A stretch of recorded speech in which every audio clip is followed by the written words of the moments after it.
Assalamu alaikum. Welcome to Techniques for Students Valuation.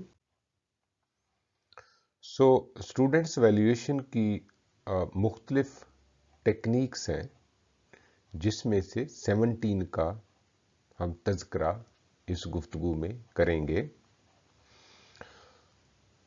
और तमाम की तमाम कुछ न कुछ स्ट्रेंथ्स रखती हैं और कुछ न कुछ वीकनेसेस रखती हैं। तो अब हम वन बाय वन इन पर बात करते हैं। सबसे पहली है ट्रेडिशनल एग्जाम्स। ट्रेडिशनल एग्जाम जो है वो जो हम टिपिकली कंडक्ट होते हैं एजुकेशनल सेटिंग के अंदर, जिनका मकसद ये होता है कि स्टूडेंट की अंडरस्टैंडिंग, नॉलेज और स्किल को चेक किया जाए पर्टिकुलर कोर्स के अंदर। स्लाइड को अगर हम देखें तो इसमें लिखा है traditional exams are assessments typically conducted in educational settings to evaluate a student's understanding, knowledge and skills in a particular subject or course. These exams usually involve students answering questions within a limited time frame, often under supervised conditions. जो भी हम traditional exam लेते हैं ये examination centre में होते हैं और वहां निगरान भी मौजूद होते हैं। These include multiple choice, short answer or essay type questions that usually test a student's knowledge and understanding of the material covered. तो इन एग्जाम के अंदर ज्यादातर जो है वो लोअर ऑर्डर जो कॉग्निटिव स्किल्स हैं उन्हीं की बात की जाती है। मतलब नॉलेज लेवल है, अंडरस्टैंडिंग लेवल है और कहीं कहीं application level in traditional exams में कवर होता है। सेकंड है quizzes. Quizzes short informal assessments हैं given regularly to gauge understanding of specific topics और कॉन्सेप्ट्स। सेमेस्टर सिस्टम के अंदर क्विज़ेस का एक ख़ास मकाम है। जब भी हम कोई अहम कॉन्सेप्ट पढ़ाते हैं तो उसके एंड में क्विज़ेस ली जाती हैं ताकि स्टूडेंट्स की अंडरस्टैंडिंग का सही इदराक किया जा सके। इसके अलावा जो सेमेस्टर की असेसमेंट्स होती हैं उनमें भी क्विज़ेस आमतौर पर उसका लाजमी पार्ट होता है। Quizzes can take various formats including multiple choice, true false, short answer, fill in the blanks, matching items and problem solving questions. ये मुख्तलिफ उसकी जेनर्स हैं जो कि क्विज़ेस का पार्ट हो सकती हैं। MCQs हैं, ट्रू फॉल्स आइटम्स हैं और छोटे छोटे जो क्वेश्चंस हैं जिनके रिस्पॉन्सेज भी मुख्तसर हों, जो फिल इन दी ब्लैंक्स वाला आ जाता है, आइटम जिसमें कॉलम बने होते हैं और मैच करके देखते हैं, और प्रॉब्लम सॉल्विंग क्वेश्चन भी क्विज़ेस का पार्ट होते हैं या हो सकते हैं। Number 3 is projects. Assignments that require students to apply knowledge and skills to real-world scenarios, such as research papers, presentations, or creative works. So, एक जो प्रोजेक्ट है उसके अंदर जो एक रियल वर्ल्ड का टच दिया जाता है, यानी जो लर्न नॉलेज होता है क्लासरूम में उसको रियल वर्ल्ड में उसकी एप्लीकेशन देखी जाती है और उसके नतीजे में कोई रिसर्च पेपर, प्रेजेंटेशन या क्रिएटिव वर्क तख्लीक पाता है।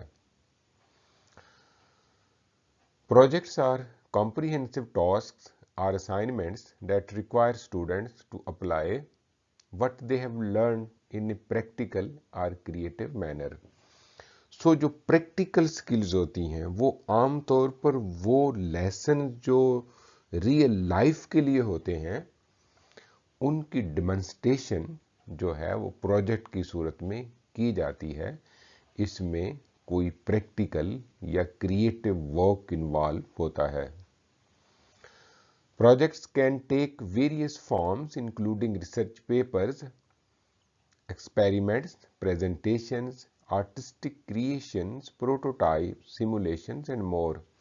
ना सिर्फ रिसर्च पेपर, प्रेजेंटेशन और क्रिएटिव वर्क जिसका हमने जिक्र नंबर 1 में किया, इसमें काफ़ी बड़ी रेंज ऑफ एक्टिविटीज़ कवर होती है जिसमें स्टिमुलेशंस हैं, प्रोटोटाइप्स हैं, आर्टिस्टिक क्रिएशंस हैं, एक्सपेरिमेंट्स हैं और मच मोर भी प्रोजेक्ट की सूरत में कवर किया जा सकता है, जो कि प्रोजेक्ट एक असेसमेंट टेक्निक है।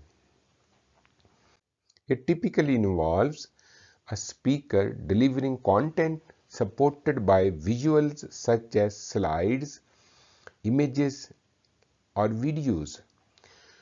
एक स्पीकर होता है जो एक इम्पैक्ट क्रिएट करने की कोशिश करता है, एक मैसेज देने की कोशिश करता है, ऑडियंस को रेजोनेट करने की कोशिश करता है अपने लफ्ज़ों से, स्लाइड से, इमेजेस से या वीडियोस से।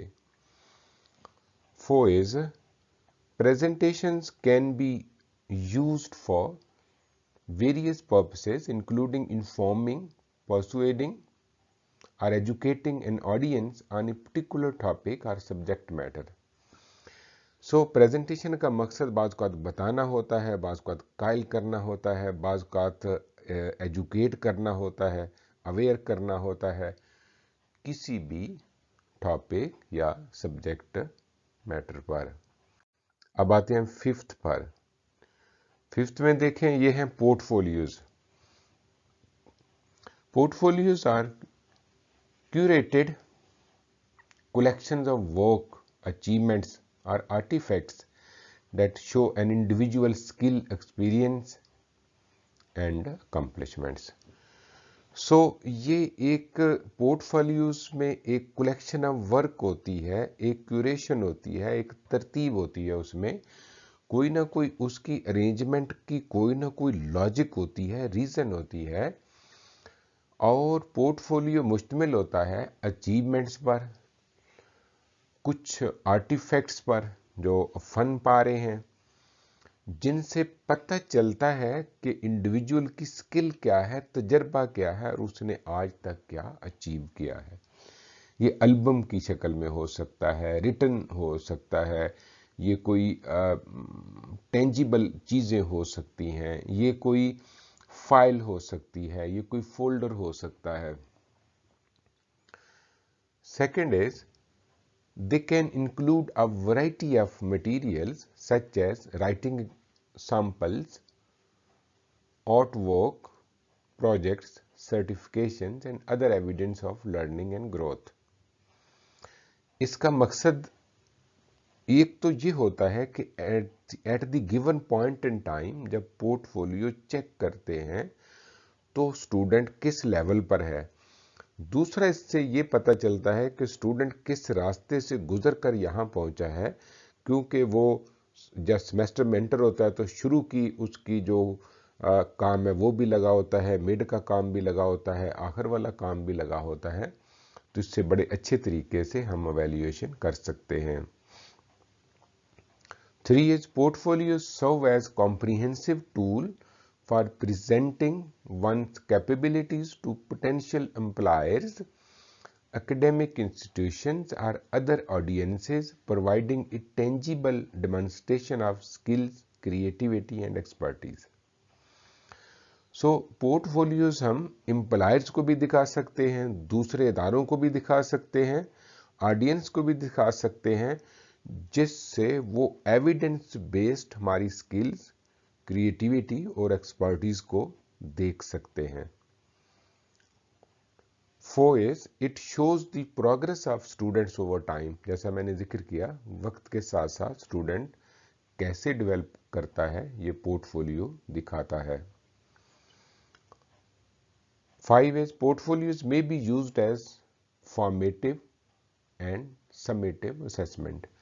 तो ये फॉर्मेटिव और जो समेटिव असेसमेंट दोनों के लिए हम पोर्टफोलियोज को यूज कर सकते हैं।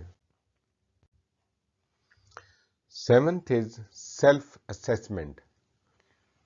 Self assessment in students evaluation involves students reflecting on their own learning progress and performance। Self assessment तो एक जादू है जिससे तालिब इल्म की अपनी रिफ्लेक्शन बेटर होती है, उसकी अंडरस्टैंडिंग बेटर होती है, वो अपने आप की पैमाइश खुद करने लगता है, जिससे वो उसकी प्रोग्रेस बढ़ती है और परफॉर्मेंस बढ़ती है। They evaluate their strengths, weaknesses and areas for improvement based on established criteria और लर्निंग ऑब्जेक्टिव्स। स्टूडेंट खुद ही गिवन क्राइटेरिया के अगेंस्ट अपनी परफॉर्मेंस को चेक करते हैं। जैसे सेल्फ असेसमेंट एक्सरसाइजेज होती हैं जिन्हें खुद आजमाई की मशकें भी कहते हैं।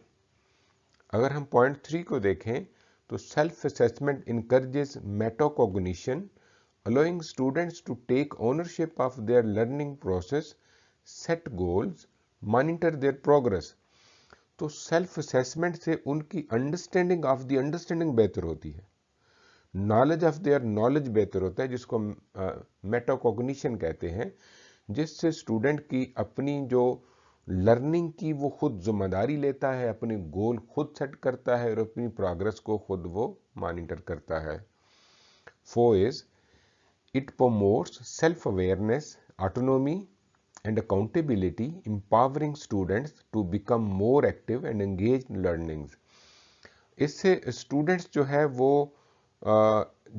सेल्फ अवेयरनेस उसकी बढ़ती है, वो ऑटोनोमस हो जाता है, अकाउंटेबिलिटी अपनी करने लगता है और स्टूडेंट एम्पावर हो जाते हैं, जिससे वो मोर एक्टिव और एंगेज्ड लर्नर बन जाते हैं। 5th the last point is additionally self-assessment can inform educators about a student's perceptions of their learning experiences, facilitating targeted support and personalized instructions। सो क्या होता है, सेल्फ असेसमेंट जो टीचर्स को भी इन्फॉर्म करती है कि स्टूडेंट्स क्या सोच रहे हैं, उनके लर्निंग एक्सपीरियंसेस क्या हैं, और इस तरह से टीचर भी स्टूडेंट की पर्सनलाइज इंस्ट्रक्शन और टारगेटेड सपोर्ट उनको फ्राहम कर सकते हैं। यानी तालिब इल्म जब अपनी लर्निंग से अवेयर हो जाता है तो वो हेल्प भी सीख कर लेता है, वो डिस्कस भी कर लेता है, तो जिससे टीचर के लिए भी आसान होता है इस तरह के तालिब इल्म की हेल्प आउट करना। 8th है जी ऑब्जर्वेशंस। ऑब्जर्वेशन भी तो एक असेसमेंट टेक्निक है जो कि बड़ा ऑथेंटिक असेसमेंट हमें फ्राहम करती है। तो आइए देखते हैं इसके पॉइंट्स को। Point 1 is observations in students evaluation involve educators directly observing students behaviours, interactions and performance in various learning context. जैसे हम कोई मॉडल लेसन होता है उसको ऑब्जर्व करते हैं, टीचिंग को ऑब्जर्व करते हैं, सोशल इंटरेक्शन को ऑब्जर्व करते हैं, स्टूडेंट्स को हम खेल के मैदान में ऑब्जर्व करते हैं, क्लास में ऑब्जर्व करते हैं। तो ऑब्जर्वेशन तो बहुत ही ऑथेंटिक सोर्स है असेसमेंट का, जिससे स्टूडेंट का बिहेवियर असेस कर सकते हैं, हम इंटरेक्शन असेस कर सकते हैं और परफॉर्मेंस असेस कर सकते हैं डिफरेंट लर्निंग कॉन्टेक्स्ट के अंदर। 2 is this method provides first-hand insight into students' abilities, skills and progress। यानी पेपर में तो वो लिख सकते हैं रोट मेमोराइजेशन से भी, लेकिन रट्टा लगा के परफॉर्मेंस नहीं होती है। जब काम करके देखना होता है, जब स्किल को डेमोन्स्ट्रेट करना है, तो स्किल आती है तो डेमोन्स्ट्रेट हम कर सकते हैं। जैसे इवन आप मोटरसाइकिल चलाना है तो आप किसी को कॉपी करके मोटरसाइकिल नहीं चला सकते, चलाना आता है तो चला सकते हैं। आप देख लें कि किसी को जैसे पेपर में नकल हो जाती है तो मोटरसाइकिल चलाने में तो नकल नहीं होती, वहां तो आता हो काम तो करना पड़ता है। तो ये ऑब्जर्वेशन की स्ट्रेंथ है। 3 is observations can occur during classroom activities, presentations, discussions and practical exercises. Teacher observe करते हैं ना जब जो स्टूडेंट्स जो हैं वो प्रेजेंटेशन कर रहे होते हैं, तो ये ऑब्जर्वेशन ही तो होती है। 4 is observations allow educators to assess students engagement, participation and mastery of learning objectives in real time। यानी जब वो सीख रहे होते हैं तो उस वक्त भी हम देख सकते हैं, ऑब्जर्व कर सकते हैं कि स्टूडेंट एंगेज कितना है, पार्टिसिपेट कितना कर रहा है, और उसके सवालों से, उसके काम से, उसकी एक्टिविटीज से रियल टाइम में उसकी मास्टरी ऑफ लर्निंग का हमें इल्म हो जाता है। Next point is observational data complements other assessment methods, providing a comprehensive understanding of students' strengths, challenges and areas for growth। जैसा शुरू में हमने बात की, कोई भी असेसमेंट टेक्निक जो है वो खामियों से खाली नहीं है और कोई भी स्ट्रेंथ से खाली नहीं है। अगर फर्ज करें किसी टेक्निक में सिर्फ खामियां होती तो हम उसे पढ़ न रहे होते, हम उसे पढ़ा न रहे होते। तो इसलिए इनमें खूबियां भी होती हैं, खामियां भी होती हैं। इसलिए ऑब्जर्वेशन जो एक असेसमेंट है उसको दूसरी तरह की असेसमेंट के साथ मिला के कंप्रिहेंसिव पिक्चर बना ली जाती है, जिससे में तालिब इल्म की स्ट्रेंथ का अंदाज़ा होता है, उसके चैलेंजेस का अंदाज़ा होता है और उसके एरियाज फॉर ग्रोथ का हमें अंदाज़ा होता है। अब हम चलते हैं नेक्स्ट असेसमेंट टेक्निक्स की तरफ। आइए देखते हैं कि वो क्या है। दी 9th वन रूब्रिक्स है। रूब्रिक्स होती क्या है? Clear criteria use to evaluate student work, providing transparency and consistency in assessment. Rubrics में हम स्टेप्स में डिवाइड कर लेते हैं पूरी असेसमेंट को और हर स्टेप के मार्क रख लेते हैं, इसको हम रूब्रिक्स कहते हैं। कंटेंट है तो कंटेंट को डिवाइड कर लेते हैं, पहले ये फिर ये आएगा, इसके इतने नंबर, इसके इतने नंबर, इसके इतने number.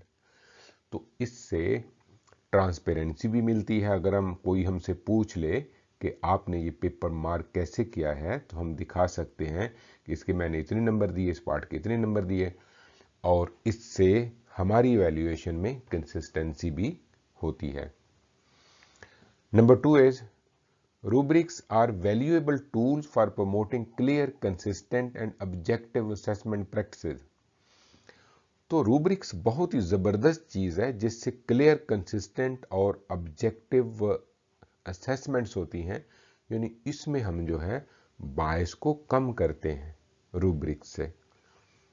3 is by providing explicit criteria, performance levels, rubrics support meaningful feedback, student engagement and continuous improvement in teaching and learning। चूंकि एक्सप्लिसिट क्राइटेरिया होता है असेसमेंट का, जो पहले से स्टूडेंट के साथ भी शेयर्ड होता है, ये बहुत ज़रूरी है ताकि उस रूब्रिक्स के अगेंस्ट बच्चा अपने आप को प्रिपेयर कर ले। असल बात यह है कि बच्चे को लेबल करना तो मकसद है ही नहीं, मकसद तो है उसकी इम्प्रूवमेंट। जब पहले से हम रूब्रिक्स उसको दे देंगे तो उसके अगेंस्ट अपने आप को तैयार कर लेगा। यही तो हम चाहते थे कि बच्चा अपने आप को तैयार कर ले। तो इससे रूब्रिक्स से क्या होता है कि रूब्रिक्स से मीनिंगफुल फीडबैक देना आसान होता है, स्टूडेंट एंगेज हो जाते हैं, कंटिन्यूस इंप्रूवमेंट होती है टीचिंग की भी और लर्निंग भी, क्योंकि दोनों को पता चल जाता है कि हमने पढ़ाना क्या और हमने पढ़ना क्या है। नेक्स्ट चलते हैं जी 10th, वो है peer review. Students review and provide feedback on each others work, promoting collaboration and critical thinking skills. तो स्टूडेंट एक दूसरे के काम को रिव्यू भी करते हैं और उसको फीडबैक भी देते हैं। याद रहे पीयर असेसमेंट और चीज़ है, पीयर असेसमेंट में वो बाकायदा से मार्क्स देते हैं और वो मार्क्स काउंट भी हो सकते हैं, नहीं भी हो सकते। पीयर रिव्यू में सिर्फ उसको देखते हैं और उसको इम्प्रूवमेंट के लिए मशवरा देते हैं, और इससे क्या होता है, कोलैबोरेशन बेहतर होती है और क्रिटिकल थिंकिंग डेवलप होती है। Number 2 is peer review is a process where students provide feedback on each other's work, typically evaluating the quality, effectiveness and or correctness of their peers' contributions। तो student एक दूसरे का काम देखते हैं और इसमें हमने देखा गया है कि जो स्टूडेंट्स एक ग्रुप बना लेते हैं, एक दूसरे को अपना काम चेक कराते हैं, they tend to perform higher than those जो इंडिविजुअल लगे रहते हैं। तो इससे क्या होता है, इससे लर्निंग की क्वालिटी बेहतर होती है, इफेक्टिवनेस बढ़ती है, और वो उनकी जो जो करेक्ट लर्निंग है उसकी तरफ वो जाते हैं। Point 3 is peer review promotes collaborative learning, fosters critical thinking, enhancing student ability to assess and improve their own work through constructive feedback from the peers। क्योंकि जब वो रिव्यू करते एक दूसरे का काम, तो अपना भी तो रिव्यू कराते हैं ना, तो दोनों दूसरे की अंडरस्टैंडिंग को अंडरस्टैंड करने की कैपेसिटी उनमें फिर बढ़ती है। नेक्स्ट है जी 11th, online assessments. Online assessment आपने जो है वो कोविड में भी देखा, और इस पर बहुत ज़्यादा बात भी की जाती है, लेकिन स्टिल ऑनलाइन असेसमेंट को हम जो है वो वीकनेसेस फ्री नहीं कर सके, ख़ास तौर पर हमारे अपने कॉन्टेक्स्ट के अंदर।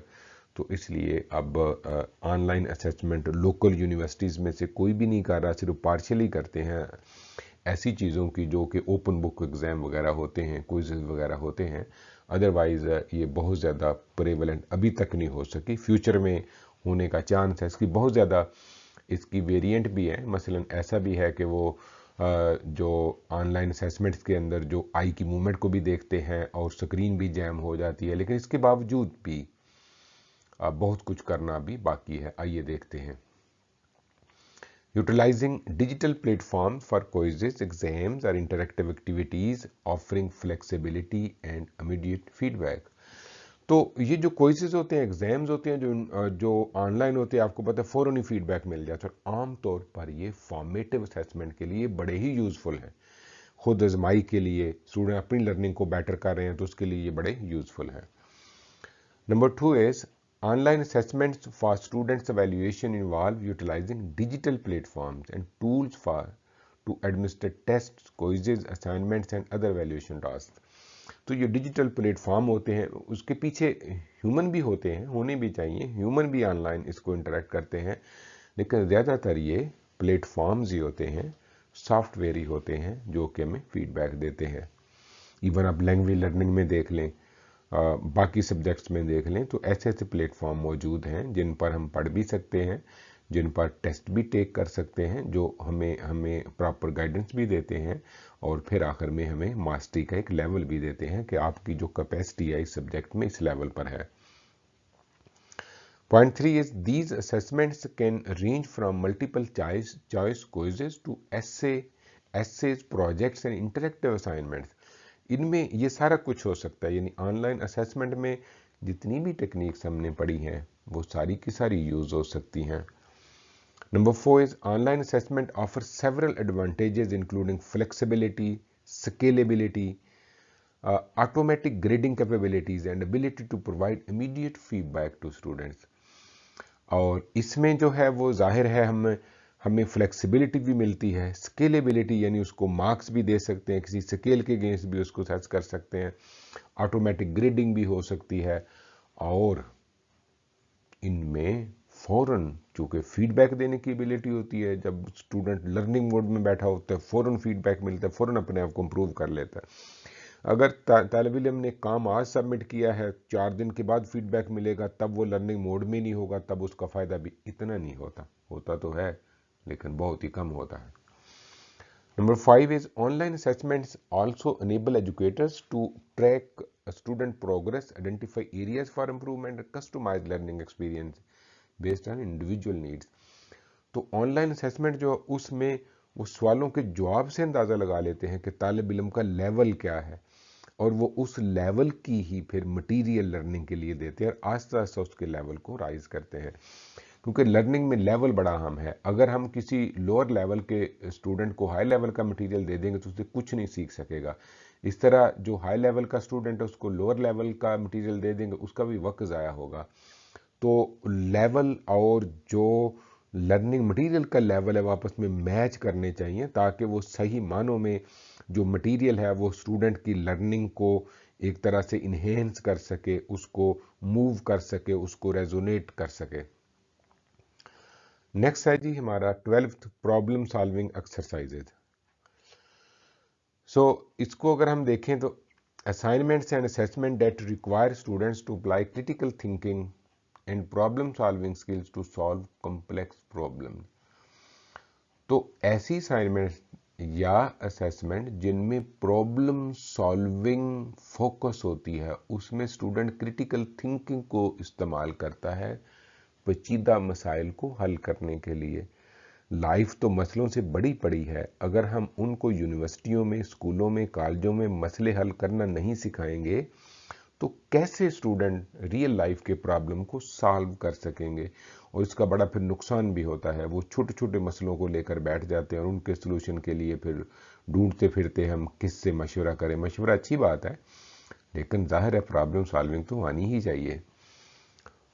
Point 2 is problem solving exercises for student evaluation involve presenting students with real world or theoretical problems, assessing their ability to analyze, strategize and find solutions।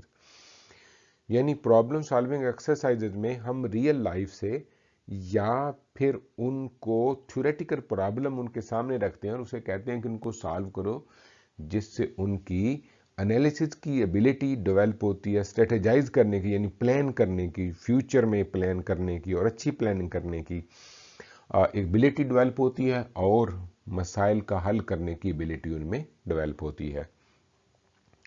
Point 3 is these exercises can be in various formats such as case study, simulation, puzzles and open-ended questions। ये वो format है जिसमें problem solving उनसे करवाई जा सकती है।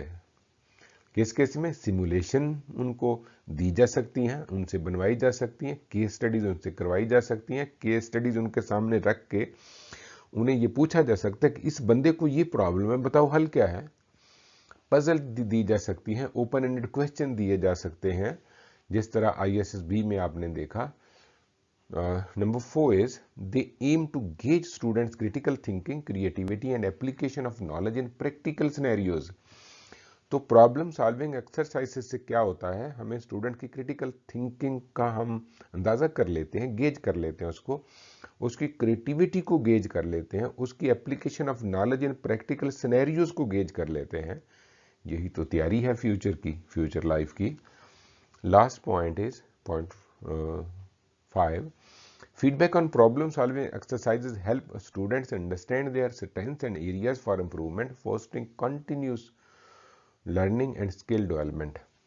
तो इससे हमें स्टूडेंट को जो है वो उनको स्ट्रेंथ वाले और वीकनेसेस वाले एरिया का पता चलता है और स्टूडेंट कंटिन्यूसली लर्न करता है, अपनी स्किल को डेवलप करता है। अगर आप हायर ऑर्डर की, मसलन अगर हम जो मिलिट्री ट्रेनिंग की भी बात करें तो वहाँ भी जो पूरे सिनेरियो दिए जाते हैं कि इसमें आप कैसे अपने आप को फिट करेंगे, कैसे इस मसले को हल करेंगे।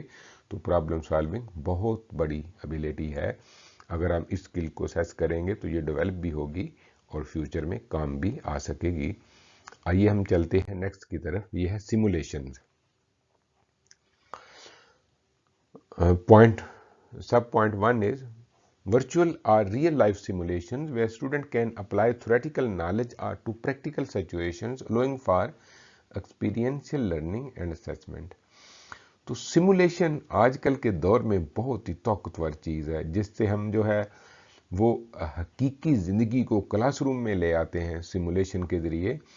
जिससे क्या होता है कि स्टूडेंट जो है वो जो अपने थ्योरेटिकल नॉलेज को प्रैक्टिकल सिचुएशन में अप्लाई करता है और उसको एक्सपीरियंशियल लर्निंग होती है और इसी तरह उसको असेस किया जाता है।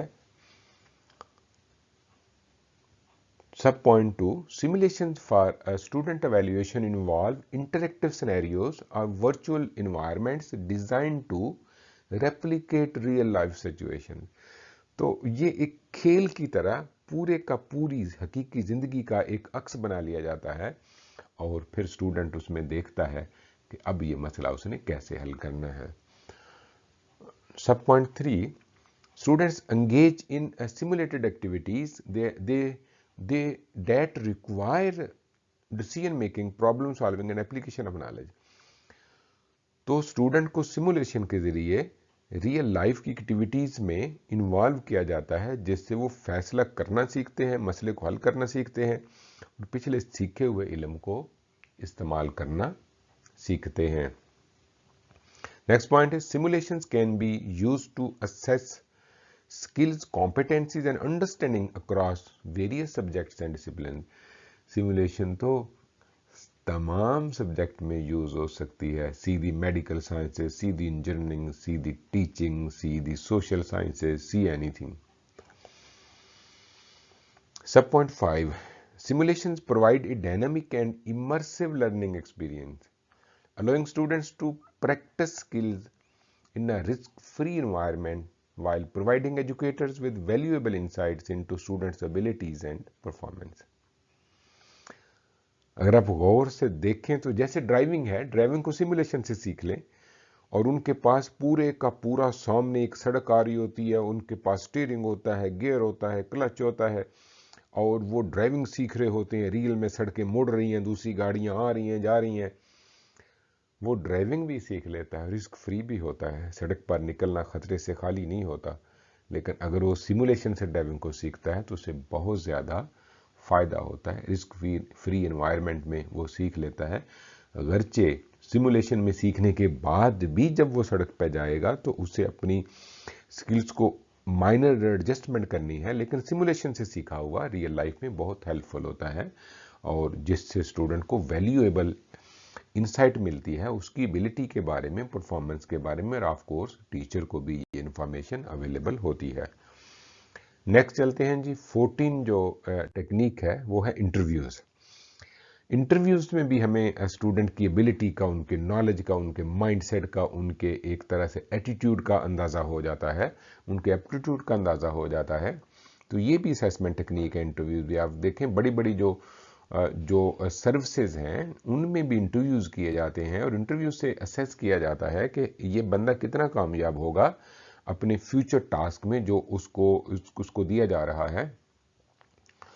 पॉइंट 1 इज 1-on-1 और group interviews where students discuss their understanding of concepts, problem solving approaches and learning experiences. Interview 1-to-1 भी हो सकता है, 1-on-1 भी हो सकता है और ग्रुप का इंटरव्यू भी किया जा सकता है। अब ग्रुप इंटरव्यू ले भी सकता है एक बंदे का और दोनों तरफ भी ग्रुप्स हो सकते हैं। तो इससे क्या होता है, तालिब इल्म की कॉन्सेप्ट की अंडरस्टैंडिंग, प्रॉब्लम सॉल्विंग अप्रोचेज और लर्निंग एक्सपीरियंस सीखे जाते हैं। अगर हम सोसाइटी को, प्रॉब्लम को, किसी को सीखें तो जिनका नॉलेज कम होता है वो कहते हैं जी बस इनको मार दें, इनको इस तरह से कर लें। हालांकि सोशल जो प्रॉब्लम्स हैं उनको बड़ी हिकमत से, अमन से, उन डायलॉग से, उनको साथ लगा के गवर्नेंस से मसाइल को हल किया जाता है। जब हम गवर्नेंस की बात करते हैं तो गवर्नेंस हम खुद ही तो हैं, हमने अपने इदारों को बेहतर चलाना है। Number 2, interviews for students evaluation involve one-on-one panel discussions between students and evaluators, typically educators and professionals in the field. तो ऊपर दी हुई बात की थोड़ी सी एक्सटेंशन है कि ये टिपिकली टीचर और स्टूडेंट दोनों मौजूद होते हैं।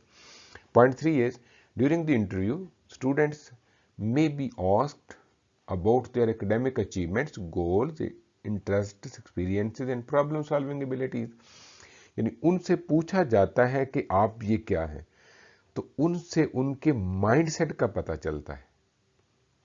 Number 4 is interviews can assess communication skills, critical thinking and ability to articulate ideas effectively. तो आइडियाज को आर्टिकुलेट करना, क्रिटिकल थिंकिंग और कम्युनिकेशन स्किल बहुत ही अच्छे तरीके से इंटरव्यू से असेस हो जाते हैं।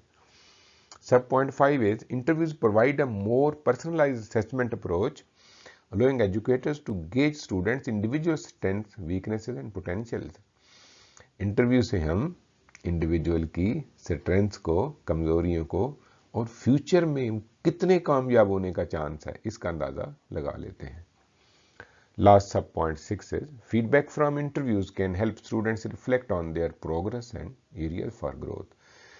जब कोई इंटरव्यू दे के निकलता है तो अगर वो पॉजिटिव माइंडेड है तो बहुत कुछ सीख के आता है, फ्यूचर इंटरव्यू की बेहतर तैयारी करता है, चाहे वो तालिब इल्म हो, चाहे वो जॉब का कैंडिडेट हो।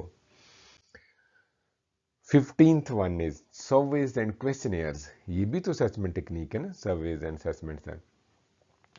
Gathering feedback from students about their learning experiences, satisfaction with the course and suggestions for improvement। जैसे कोर्स के जब भी कोई कोर्स कंप्लीट होता है तो एंड में सर्वेज किए जाते हैं, क्वेश्चन उनको दिए जाते हैं, ताकि वो उनसे ये पता चला सकें कि उन्होंने कोर्स में सीखा क्या, उन्हें क्या अच्छा लगा, क्या बुरा लगा, और वो किन चीज़ों को इम्प्रूव करना चाहते हैं। Sub point 2 is surveys and questionnaires for student evaluation or tools used to gather feedback from students about various aspects of their educational experience। अब वो जो तालिब इल्म वो बता रहा होता है जो उसको लगा, जो उसने एक्सपीरियंस किया, उसकी जो वैल्यूएशन है उसको उसके एक्सपीरियंस से बियॉन्ड कोई मीनिंग देना मुनासिब नहीं है। Number 3 is these tools, which tools? Surveys and questionnaire typically consist of structured set of questions covering topics such as course content, teaching methods, learning resources and overall satisfaction। इससे जैसे वो quality के performance होते हैं उनमें ये सारी चीज़ें होती हैं, कोर्स का कंटेंट कैसा था, टीचिंग मेथड कैसे थे, लर्निंग रिसोर्सेज कैसे थे, ओवरऑल आप कितने मुतमिन हैं। Sub point 4 surveys and questionnaires can be administered online or in print। They provide quantitative and qualitative data to assess student perceptions, opinions and experiences। तो ये ऑनलाइन भी हो सकते हैं, प्रिंट में भी हो सकते हैं, ये दोनों तरह से होते हैं। ये क्वांटिटेटिव डाटा स्केल की सूरत में भी और राइट अप की सूरत में भी, सजेशन की सूरत में भी होता है। इससे ये पता चलता है कि तालिब इल्म क्या सोच रहे हैं, उनकी राय क्या है, वो किस तजर्बे से गुजरे हैं। Sub point 5 this feedback helps educators identify areas for improvement, tailor instruction to student needs and enhance the learning experience. इस फीडबैक को फिर एजुकेटर यूज़ करते हैं ताकि आने वाली लर्निंग को वो बेटर बना सकें, स्टूडेंट की ज़रूरतों का ज़्यादा ख्याल रख सकें और टीचिंग लर्निंग एनवायरनमेंट को ज़्यादा बेटर कर सकें। नेक्स्ट है जी 16 परफॉर्मेंस टास्क। परफॉर्मेंस तो परफॉर्मेंस ही चेक होती है। फिर आइए हम देखते हैं इसमें क्या है। Point 1 performance tasks require students to demonstrate specific skills or competencies such as lab experiments, teaching skills and athletic activities। जो परफॉर्मेंस के काम हैं वो पेपर पेंसिल से तो चेक नहीं होंगे, वो हमें स्टूडेंट से परफॉर्म करवाना होगा, तब रूब्रिक से या किसी और तरीके से उसकी मार्किंग करना होगी। Point 2 is they provide a more authentic measure of students capabilities, promoting critical thinking, problem solving and application of knowledge. तो परफॉर्मेंस टास्क से हम ऑथेंटिक मेजर ले सकते हैं। ऑथेंटिक होती है जो रियल लाइफ सिचुएशन में हो, ऑथेंटिक लर्निंग वो होती है जो रियल लाइफ सिचुएशन में लर्निंग हो, ऑथेंटिक असेसमेंट वो होती है जो रियल लाइफ सिचुएशन में असेसमेंट हो। तो परफॉर्मेंस टास्क में हम ज़्यादा ऑथेंटिक मेजर कर सकते हैं किसकी, स्टूडेंट्स की जो कैपेबिलिटीज़ हैं और उनकी क्रिटिकल थिंकिंग को बेहतर बना सकते हैं। वो असेस होती है, जो चीज़ असेस होती है बेहतर भी होती है। प्रॉब्लम सॉल्विंग को असेस भी कर सकते हैं, बेहतर भी बना सकते हैं, और एप्लीकेशन ऑफ नॉलेज को असेस भी करते हैं और बेहतर भी बना सकते हैं। सब पॉइंट 3 है performance assessments offer valuable insight into students practical skills and competencies, contributing to a comprehensive evaluation of their academic progress and readiness for future endeavors। So, performance assessment हमें इंसाइट देती है student की practical skill कैसी है, उसकी competencies कैसी हैं, और उसको जो उसकी जो परफॉर्मेंस टास्क हैं ये comprehensive valuation of student progress और रेडीनेस फॉर फ्यूचर को असेस करने में कंट्रीब्यूट करता है। हमें परफॉर्मेंस से पता चलता है कि स्टूडेंट की किस एकेडमिक प्रोग्रेस कैसी जा रही है और वो किस हद तक मुस्तकबिल की ज़िंदगी के लिए तैयार है। 17th है जी एग्जिट टिकट्स, ये लास्ट वन भी है। तो इसमें let us see number 1 brief assessments at the end of the class और lesson to gauge students understanding of key concepts और स्किल्स। क्लास के आखिर में हम जायज़ा तो लेना होता है ना कि हमने जो 1 घंटा, 1.5 घंटा, 2 घंटे, 3 घंटे क्लास में गुजारे तो क्या हमारी मौजूदगी से कुछ लर्निंग भी हुई। तो इसको सेस करने को हम एग्जिट टिकट्स कहते हैं। Two is exit tickets for students evaluation or brief assessments or prompts given to students at the end of a class or learning activities to gauge their understanding, summarize key concepts and reflect on their learning experience। तो इससे क्या होता है, teacher और student दोनों को पता चलता है कि उन्होंने क्लास में सीखा क्या है। Number 3 is these tickets typically require students to respond to a question or complete a task related to content covered in the lesson. तो कुछ सवाल हो सकते हैं उसी लेक्चर से मुतल्लिक, और या कोई एक्सरसाइज होती है जिसमें वो जो सीखा हुआ है वो यूज होता है। 4 is purpose of exit tickets is to provide immediate feedback to teachers about student comprehension, identify areas for further instruction and inform future lesson planning। तो एग्जिट जो टिकट्स, इनका मकसद ये होता है कि इमीडिएट फीडबैक टीचर्स को भी मिल जाए, स्टूडेंट को भी मिल जाए कि उसने समझा क्या है और किन एरियाज में और टीचिंग की ज़रूरत है, ताकि वो फ्यूचर के लेसन को बेटर प्लान कर सके। Point 5 is these are concise, focused, can take various forms such as short quizzes, reflection and problem solving exercises. तो ये एग्जिट टिकट्स हैं, मुख्तलिफ सूरतों में हो सकती हैं। क्विज़ेस भी हो सकते हैं, रिफ्लेक्शन भी हो सकती हैं, यानी थॉट, जैसे हम कोई क्वेश्चन फेंक देते हैं उस पर अपनी सोच बताएं, और प्रॉब्लम सॉल्विंग एक्सरसाइजेज भी हो सकती हैं। तो हमने टेक्निक्स फॉर स्टूडेंट्स एवेल्यूएशन पर बात की, 17 टेक्निक्स पर हमने बात की। हमने स्टार्ट किया ट्रेडिशनल एग्जाम से, क्विज़ेस की बात की, प्रोजेक्ट्स की बात की, प्रेजेंटेशंस की बात की, पोर्टफोलियोज की बात की, पीयर असेसमेंट की बात की, सेल्फ असेसमेंट की बात की, ऑब्जर्वेशंस की बात की, रूब्रिक्स की बात की, पीयर रिव्यू की बात की, ऑनलाइन असेसमेंट की बात की, प्रॉब्लम सॉल्विंग पर गुफ्तगू की, सिमुलेशन डिस्कस की, इंटरव्यूज पे बात की, सर्वेज और क्वेश्चनियर्स ज़ेरे बहस आए, परफॉर्मेंस टास्क पे बात हुई, और आखिर में हमने बात की एग्जिट टिकट्स पर। तो thank you very much for being with me, see you in the next talk.